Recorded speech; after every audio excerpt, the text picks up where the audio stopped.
Hi friends, Miss H has a very silly book for you. It's called Goldilocks and the Three Dinosaurs by Mo Willems. I hope you enjoy this book with me. Once upon a time, there were three dinosaurs. Papa Dinosaur, Mama Dinosaur, and some other dinosaur who happened to be visiting from Norway.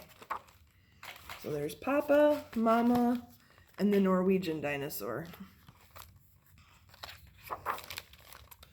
One day, for no particular reason, the three dinosaurs made up their beds, positioned their chairs just so, and cooked 3 bowls of delicious chocolate pudding at various temperatures.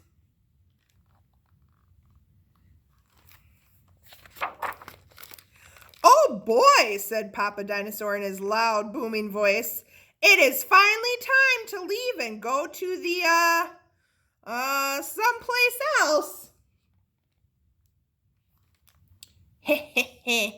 "Yes," continued Mama Dinosaur. "I sure hope no innocent little succulent child happens by our unlocked home while we are, someplace else." "Har, har, har! Huggers, huggers!" Then the other dinosaur made a loud noise that sounded like a big evil laugh, but was probably just a polite Norwegian expression. The three dinosaurs went someplace else and were definitely not hiding in the woods, waiting for an unsuspecting kid to come by. Hey, do you see him hiding? Sure enough, 5 minutes later, a poorly supervised little girl named Goldilocks came traipsing along. Do you see him hiding in the woods?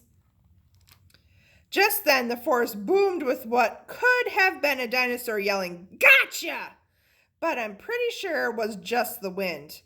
The loud noise was immediately followed by another loud noise that sounded kind of like, "Be patient, Papa Dinosaur. The trap is not yet sprung."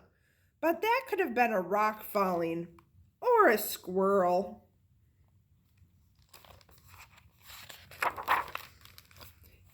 Either way, Goldilocks was not the type of little girl who listened to anyone or anything.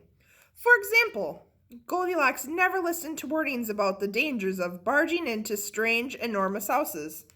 So as soon as Goldilocks came across a strange, enormous house, she barged right in.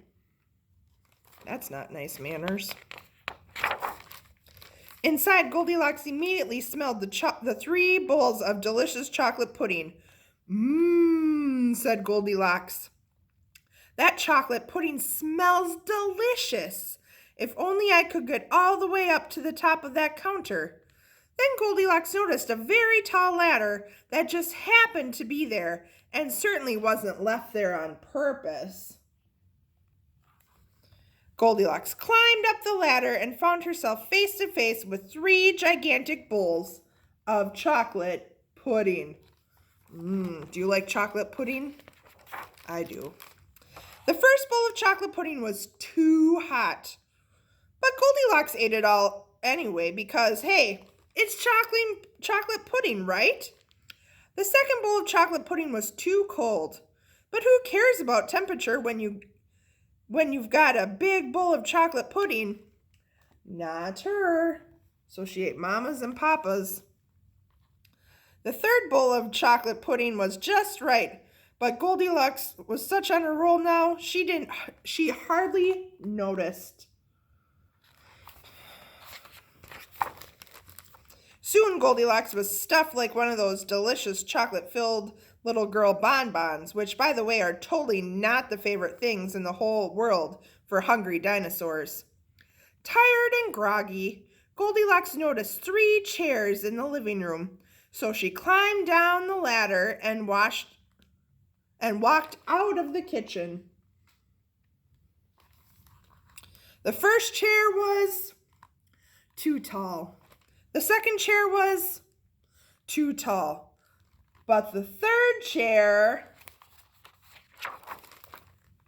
was too tall. Goldilocks wasn't going to climb that high just to sit in some chair, so she hiked over to the bedroom. When she got there, Goldilocks noticed that the beds were also gigantically big. "What is going on around here?" groaned the exhausted girl. "The bears that live here must be crazy." Just then, the room filled with a loud booming noise that was either a passing truck or a dinosaur gloating. "A few more minutes and she'll be asleep. Delicious chocolate-filled little girl bonbons are yummier when they're rested."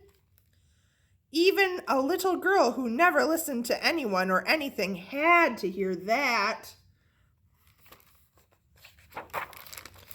Goldilocks took a minute to stop and think, which was longer than she was used to stopping and thinking. "Hey," she told herself, "this isn't some bear's house. This is some dinosaur's house." Say what you like about Goldilocks, but she was no fool. As quickly as she could, she ran to the back door and got out of there. Just then, a loud plane flew by, which sounded pretty much like a trio of dinosaurs yelling, "Now!" or "Charge!" or the Norwegian expression for "Chewy bonbon time!" Suddenly and completely coincidentally, the three dinosaurs rushed through the front door. But they were too late. She escaped. Goldilocks was gone, and all that was left in the house were three disappointed dinosaurs. The end.